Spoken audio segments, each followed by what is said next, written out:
Now the paper trail is catching up with her. Her glossy backstory is collapsing like a house of cards. And what's tumbling out isn't just infidelity, it's fabrication on an industrial scale. Fake love, fake pregnancies, fake children. Other husbands Charlie didn't know about. A betrayal so total, so meticulously engineered, that Charlie had no idea he was being marched to his death by the woman he trusted most. Wait, did he just say she was his favorite? That's the exact moment the internet collectively paused, rewound the clip, and asked the same question. During a recent conversation circulating online from the Joe Rogan sphere, commentator Mikey McCoy dropped a line about Erika that immediately sent forums, group chats, and late-night Twitter threads into overdrive. Allegedly. Supposedly. According to people who claim they've been watching the clip on repeat. Now here's the thing, was it just another exaggerated podcast moment? Or did that one sentence accidentally reopen an entire timeline people thought had already been buried? Because once viewers started digging, the story suddenly got a lot stranger. Right pointing magnifying glass. So let's rewind the tape for a second. Rewind because before the internet started throwing around dramatic headlines and spicy podcast clips, there was just a short moment in a long conversation that people say caught everyone off guard. During a discussion circulating online from the extended Joe Rogan podcast universe, commentator Mikey McCoy allegedly made a remark about Erika that sounded, let's just say, unusually specific. Not an accusation. Not a detailed story. Just a quick comment that some listeners interpreted as implying she may have been someone Jeffrey Epstein supposedly liked or favored in certain circles. Now before anyone panics, let's be very clear about something. No official investigation has confirmed anything like that. The comment itself, depending on who you ask, could mean a dozen different things. Maybe it was sarcasm. Maybe it was exaggeration.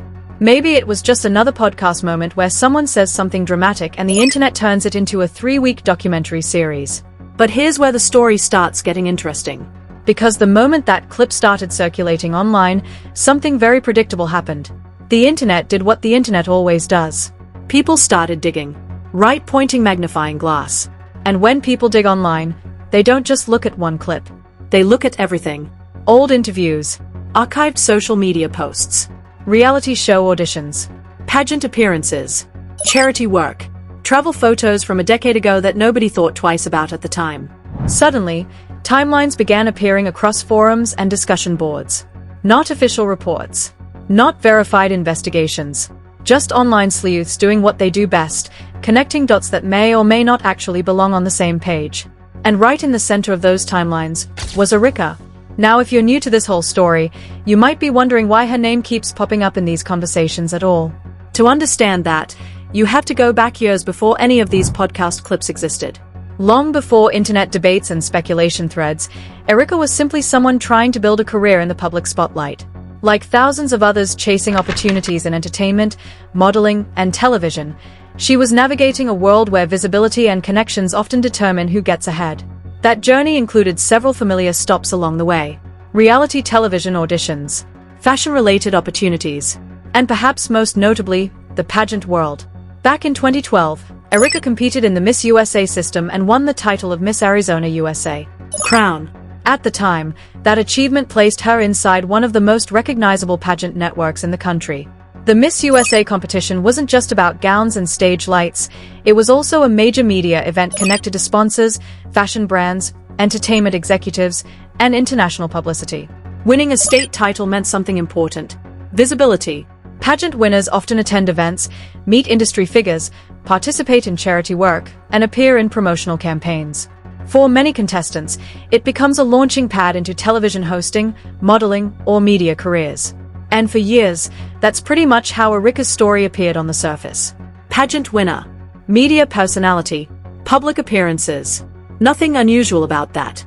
But here's where things begin to shift slightly. Because when the internet started reviewing that old timeline again after the McCoy clip circulated, they noticed that Erika's early career didn't just involve pageants. It also included reality show auditions and fashion competition interviews that were recorded on camera and later archived online. One of those clips, which resurfaced during the recent discussions, shows Erika pitching herself as a potential contestant for a reality television program. In the video, she presents herself as confident, energetic, and ready for the chaos of reality TV, exactly the kind of personality casting directors often look for. Another audition involved a project tied to the fashion industry. During that interview, she described herself as someone who could quickly adapt to new environments, travel frequently, and jump into opportunities with very little notice. And at the time, that made perfect sense. Because industries like fashion, modeling, and television are known for exactly that kind of lifestyle. Travel, events, last-minute schedules, connections between entertainment and high-profile social gatherings. None of this raised eyebrows when it originally happened. But years later, once the internet started reviewing the timeline again, people noticed another detail: international travel. In several older posts and interviews, Erika mentioned traveling abroad for humanitarian or charity-related work. Some of those trips included visits to countries in Eastern Europe, where volunteers were reportedly involved in projects connected to orphanages and community support programs. On the surface, that's the kind of work many public figures proudly highlight. Charity projects often become a central part of pageant culture, with contestants supporting causes ranging from education to health care. And by all accounts, the projects mentioned in those posts appeared to follow that same pattern. But once online investigators started comparing those travel references with broader discussions about international networks connected to Jeffrey Epstein's era, curiosity naturally increased. Again, no direct link has ever been confirmed between Erika and Epstein's activities. But the internet rarely waits for confirmation before asking questions. Instead, people began stacking timelines side by side. Pageant years, fashion auditions, international travel. And now, a podcast comment that had suddenly put her name back into online conversation. Coincidence? Maybe. Overthinking by internet detectives? Also possible. But as the clip continued circulating and discussion threads kept growing, one thing became clear. The resurfaced remark from Mikey McCoy had reopened a chapter of internet curiosity that many people thought had already faded away. And that's where the story begins to expand beyond early career moves and old audition tapes. Because once people started looking deeper into the social circles and industries surrounding those years, they noticed something else entirely. Certain networks, fashion, elite events, philanthropy, and media, often overlap in ways most outsiders never see. And according to some commentators reviewing the timeline today, that overlap might be the most interesting part of the entire story. Which brings us to the next chapter of this unfolding internet mystery. Because if the early timeline raised questions, the connections people started discussing next raised even more. Right-pointing magnifying glass. Which brings us to the part of the story where the internet really started doing what it does best, zooming in, slowing things down frame by frame, and asking questions nobody was asking a week earlier. Right-pointing magnifying glass. Because once the Mikey McCoy clip began circulating across podcasts, commentary channels, and social media threads, something interesting happened. The discussion didn't stay focused on that one sentence for very long. Instead, people began looking at the environment surrounding those years. The industries, the events, the social circles that often operate behind the scenes of entertainment, fashion, and philanthropy. And that's where things started overlapping in ways that some online commentators found intriguing. Now again, nothing here has been officially confirmed as wrongdoing. Most of what you're about to hear comes from internet researchers, archived media clips, and speculation circulating across forums and podcasts. So take everything with the same level of caution you'd use when reading a late-night Reddit deep dive. But the pattern people started talking about looked something like this. First, there's the pageant circuit. On the surface, pageants look simple. Contestants competing for a crown, judges scoring performances, and a winner walking away with a title. But anyone who has spent time around the industry knows there's an entire ecosystem behind those stages. Sponsors, fashion brands, media executives, event organizers, wealthy donors who fund charity initiatives tied to pageant programs. These events often bring together people from very different industries into the same room. And that overlap is where online commentators began focusing their attention. Because during the early 2010s, the same period when Erika was active in pageants and media opportunities, elite social events connected to fashion, philanthropy, and high-profile networking were happening all over the world. Gala dinners, charity auctions, fashion week after-parties, private fundraisers. And according to some journalists who have covered elite social networks in the past, those gatherings often blur the lines between business, media, and politics. Now enter another industry that frequently intersects with those events: high fashion. Designers, investors, and celebrities regularly attend the same gatherings as philanthropists and socialites. Major fashion houses often host charity galas that attract powerful names from finance, entertainment, and academia. None of that is unusual. In fact, it's how networking works in those circles. But when people revisited Erika's early timeline after the podcast clip surfaced, they noticed she had also pursued opportunities connected to fashion projects, like the audition tied to House of DVF, a reality competition associated with designer Diane von Furstenberg. At the time, it was simply another career opportunity. But online commentators pointed out something interesting about the DVF brand's social environment. Over the years, many high-profile figures have attended DVF events, including celebrities, politicians, philanthropists, and global business leaders. Like most elite fashion brands, their gatherings often function as high-profile networking hubs. Which brings us back to the broader context people were discussing online. Because Jeffrey Epstein himself was known to move within elite social circles that sometimes overlapped with those same industries. Finance, academia, politics, high society events.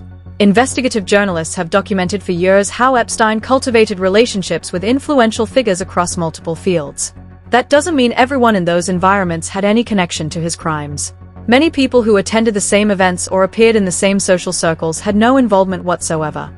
But once those historical facts became widely known, internet investigators began re-examining how those networks interacted during that time period. And that's where the speculation surrounding Erika started gaining momentum.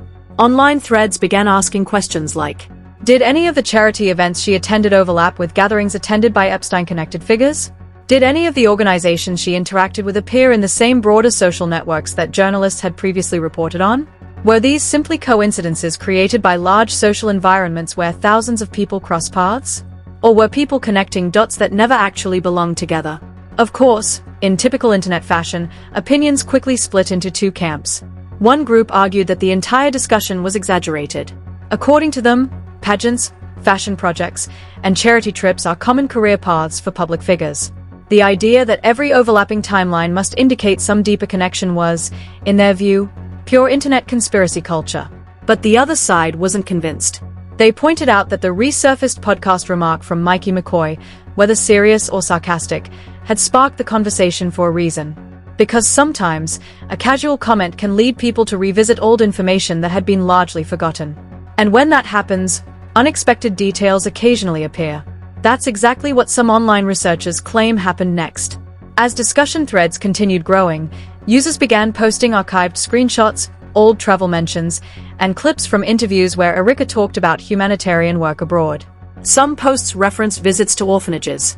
Others mentioned partnerships with volunteers and organizations involved in rebuilding medical facilities overseas. Again, none of this suggested wrongdoing on its own. But the international aspect of those projects caught people's attention. Because when the Epstein case expanded through lawsuits and investigative reporting, journalists noted that his social and financial networks had reached across multiple countries, including parts of Eastern Europe. That global element is what made certain online commentators curious about the overlap in timelines. Not because of direct evidence, but because of proximity. The same decade, some of the same regions, and an internet culture that loves building giant timelines out of scattered details.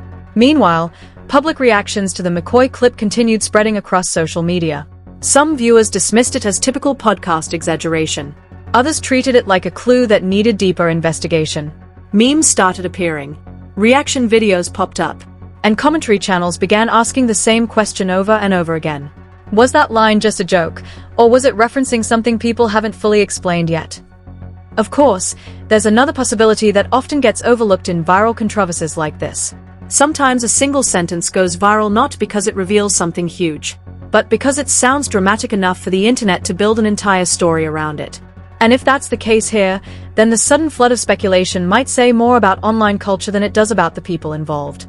But the story didn't stop with speculation. Because as the discussion kept growing, some commentators started asking a bigger question about what could happen next. Could renewed attention lead to official inquiries? Could journalists start examining these timelines again? Or would the entire controversy fade away as quickly as it appeared? That uncertainty is exactly what pushed the conversation into its next phase.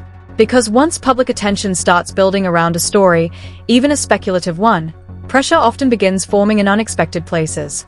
And according to several commentators watching this unfold, the real fallout might only begin if the right people start asking the right questions. And that possibility, the idea that a resurfaced clip could trigger a larger wave of questions, is exactly where the conversation started shifting next. Because once speculation reaches a certain level online, something interesting tends to happen. people begin asking what the next step could be. Right pointing magnifying glass. Not just more podcasts. Not just more reaction videos. But actual attention from journalists, commentators, and public figures who start examining whether there's anything behind the viral noise. Now, to be clear, as of right now there hasn't been any official announcement of an investigation tied to the claims circulating online. Most of what's being discussed remains in the world of commentary channels, podcasts, and internet forums. But that hasn't stopped people from imagining what could happen if the conversation keeps growing. Because the Epstein story itself has a long history of resurfacing in waves. Every few years, new documents appear. Court records get unsealed. Old interviews re-enter the spotlight. And when that happens, public attention tends to shift back toward anyone whose name appears within the broader timeline of that era. So when Mikey McCoy's comment began spreading online, some commentators started asking whether it might eventually lead journalists to revisit certain public records connected to the people mentioned. Again, this doesn't mean wrongdoing is implied. But public curiosity has a strange way of reopening old files, especially when viral clips keep pushing a topic back into the spotlight. Some political commentators even suggested that if enough attention builds around the topic, reporters could start requesting interviews or statements from people connected to the timeline. Not because of accusations, but because media outlets often chase the same question viewers are asking. Is there more to this story than we currently know? And that question alone can sometimes be enough to launch a new wave of reporting. Of course, not everyone believes that will happen. In fact, many analysts watching the situation say the entire controversy might simply fade out the way most viral podcast moments do. One week it's trending everywhere. The next week everyone is arguing about something completely different. Internet cycles move fast. But the Epstein case has always been different from typical viral stories. Why? Because it sits at the intersection of wealth, power, and global influence, three things that naturally attract long-term scrutiny. Over the years, journalists have repeatedly noted that Epstein maintained connections with people across multiple industries: finance, academia, technology, politics, and entertainment. Whenever new information surfaces about those networks, attention often spreads quickly. That's why some commentators believe the renewed interest sparked by the McCoy clip could eventually push certain timelines back into public discussion. Even if nothing new is discovered. Even if the viral speculation ultimately turns out to be nothing more than internet curiosity. Sometimes the simple act of asking questions creates pressure for clarification. And clarification can lead to unexpected outcomes. For example, several online commentators have already suggested that if the discussion continues growing, media outlets might start requesting responses from the people whose names appear in these conversations. Not accusations. Just statements. Clarifications. Context. That's often how modern controversies evolve. First comes speculation. Then comes commentary. Eventually someone asks for an official response. And suddenly a topic that began as a podcast clip turns into a full-blown media cycle. Of course, there's another side to this story as well. Some observers argue that the entire situation highlights how easily the internet can transform a vague comment into a viral mystery. Think about it. One podcast conversation. One line that may or may not have been sarcastic. A few internet researchers pulling up old interviews. And suddenly thousands of people are analyzing timelines that stretch back more than a decade. It's almost like a digital detective show, except the detectives are random users with archived screenshots and way too much time on their hands. Still, the curiosity hasn't gone away. If anything, it's grown. Because the more people revisit the early timelines surrounding Erika's public career, the more they realize how many different worlds intersected during those years. Pageants. Fashion events. International charity work. Media appearances. Elite networking circles. Individually, none of these elements are unusual. Together, they form a web of connections that internet investigators find fascinating to explore. Whether those connections ultimately mean anything is another question entirely. And that's the question sitting at the center of the entire discussion right now. Is this story simply the result of a viral podcast moment that people are reading too deeply into? Or did that one remark accidentally bring attention back to a timeline that still contains unanswered questions? At the moment, nobody seems to know. What we do know is that the internet rarely drops a mystery once it catches momentum. Old clips will keep resurfacing. Archived posts will keep circulating. And commentary channels will keep asking the same question in slightly different ways. Because in the age of podcasts and viral media, sometimes a single sentence can echo much louder than anyone expected. And if more details ever emerge, whether from journalists, documents, or people who were actually there during those years, the story could evolve very quickly. Until then, the timeline remains exactly what it is right now.